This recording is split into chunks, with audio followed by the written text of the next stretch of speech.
All right, guys, so Unit 10 is this idea of community.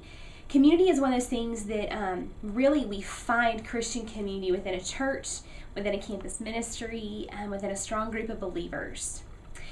My favorite definition of all time of community is loving and being loved, knowing and being known, serving and being served, and celebrating and being celebrated. If we really take those four concepts and we allow them to be reciprocated, it moves from just me being a church member who serves all the time and who knows about those preschoolers in my Sunday school class, or who knows about those senior adult ladies who I just go love on a Sunday morning. It moves from me just having this knowledge of people and maybe being a little protected.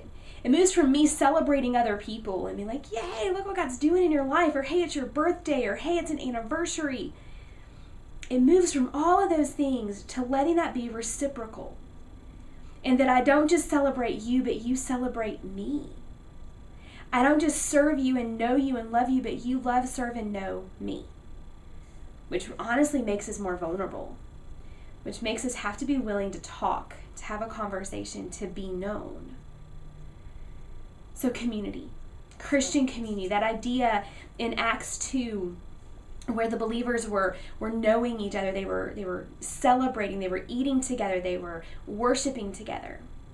Just recently it hit me that one of the last parts of, I believe it's verse 48, it starts in 42, goes to 48, is that, and many were added to their number, which meant there were non-believers there as well. You guys, that blew my mind when I finally caught that concept. In that idea of community, I love the thought in the book, The Tangible Kingdom, one that you guys may read when you do your internship year with us, if you're doing the collegiate track in the MDiv or the MACE. Tangible Kingdom, there's a line that says, too often as a church, we expect people to believe before they belong, instead of belonging before they believe.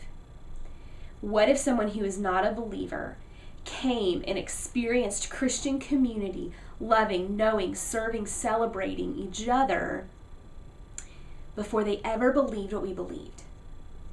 Can you imagine? Can you think about that? And then in hopes and prayerfully that they would come to a place where they did believe what we believed. So community, we've got to create those places, knowing, loving, serving, and celebrating for those who belong, whether they believe or not.